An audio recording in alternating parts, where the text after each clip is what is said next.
नमस्कार, मी ऋषिकेश जोगदंडे तुमच्या सर्वांचं पुनश्च एकदा द टाइम्स ऑफ पुसदच्या एका नवीन आणि विशेष अशा भागामध्ये तुमच्या सर्वांचं सहर्षाचं स्वागत करतो.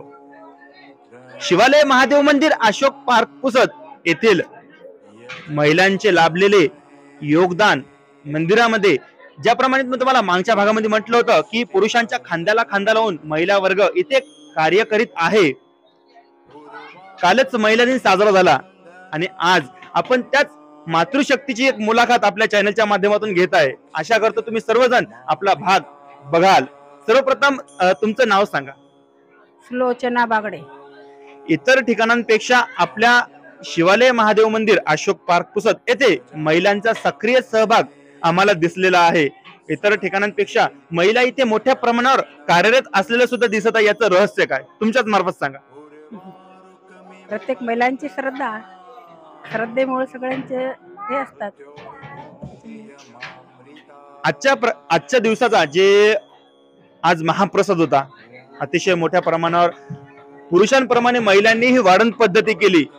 ज्याप्रमाणे मी म्हटलं की पुरुषाच्या खांद्याला खांदा लावून आज महिला या रणांगणातच होतं एक प्रकारे. तर याचं सर्व महिलांचं तुम्ही श्रेय कशा प्रकारे, त्यांचा आनंद कशा प्रकारे तुम्ही दोन शब्दात मांडसाल?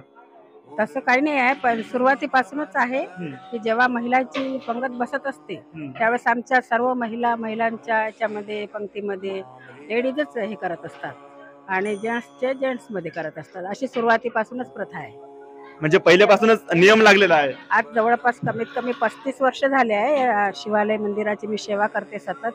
सायंकाळी 5 ते 8 वाजेपर्यंत दररोज. आज 35 वर्ष संपूर्ण झाले आहे आणि मी या शिवालय मंदिराची स्थापना केलेली आहे 1987 ला.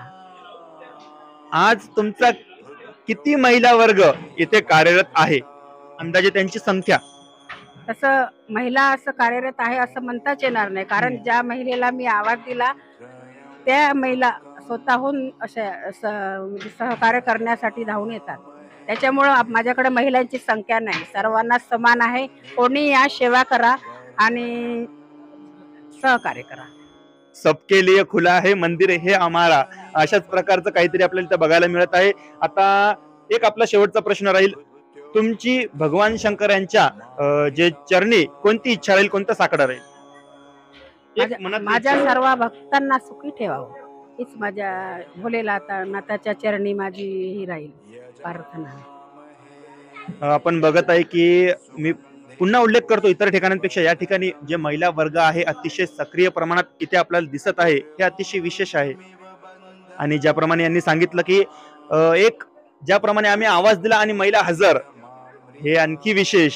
अशाच प्रकारच्या बातम्यांकरिता तुम्ही द टाइम्स ऑफ पुसदच्या आपल्या युट्यूब चॅनलला, फेसबुक पेजला आणि इंस्टाग्राम अकाउंटला नक्कीच फॉलो करा, शेअर करा, सबस्क्राईब करा आणि बघत राहा द टाइम्स ऑफ पुसद. धन्यवाद.